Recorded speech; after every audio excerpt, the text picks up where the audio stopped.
রাত 12:30 হঠাৎ মেনহুলের মধ্য থেকে বেরিয়ে আসে একটি হাত। দেখতে পেয়ে হঠাৎ চমকে ওঠেন আশপাশের মানুষ।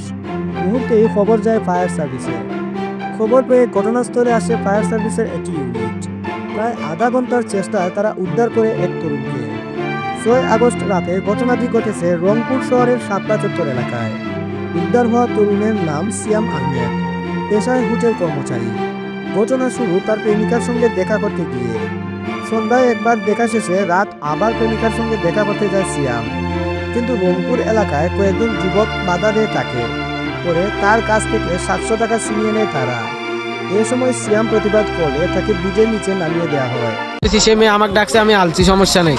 কারণ আমার কাছে টাকা ছিল 700 টাকা, মানে বেতন তো লাখি হোটেল দেখি 1300 টাকা, কিছু টাকা খরচ করছি আর 700 টাকা ছিল, 700 টাকা গায়ে নিয়েছে। পরে তাকে মাঠে দাঁড়ালো ছুরি বের করলে সে প্রাণ বাঁচাতে মেনহুলের নিচে ঢুকে পড়ে। তারপর বের হওয়ার রাস্তা না পেয়ে এদিক সেদিক চলতে চলতে শহরের শাপলা চত্বর এলাকায় গিয়ে মেনহুলের বাইরে হাত বের করে সাহায্য চায়। এরপর স্থানীয়রা তাকে দেখতে পেয়ে ফায়ার সার্ভিসে খবর দিলে তারা এসে তাকে উদ্ধার করে। এদিকে বিষয়টি নিয়ে রীতিমতো শহরের তোলপাড় সৃষ্টি হয়েছে। মানে একটা ছুরি বের করছে, আমি ওই প্রথম পাক দিয়ে ওই পাক দিয়ে ঢুকে ও পাকের লাইন দিয়ে ঢুকছিলাম। তারপরে ও পাকে আন্দাজ, মানে একবারে আন্দাজ দিয়ে, পরে এদিক দিয়ে উজেল দিকে এদিক দিয়ে আলছে। সামাজিক যোগাযোগ মাধ্যমেও ঘটনাটি ব্যাপক ভাইরাল হয়েছে।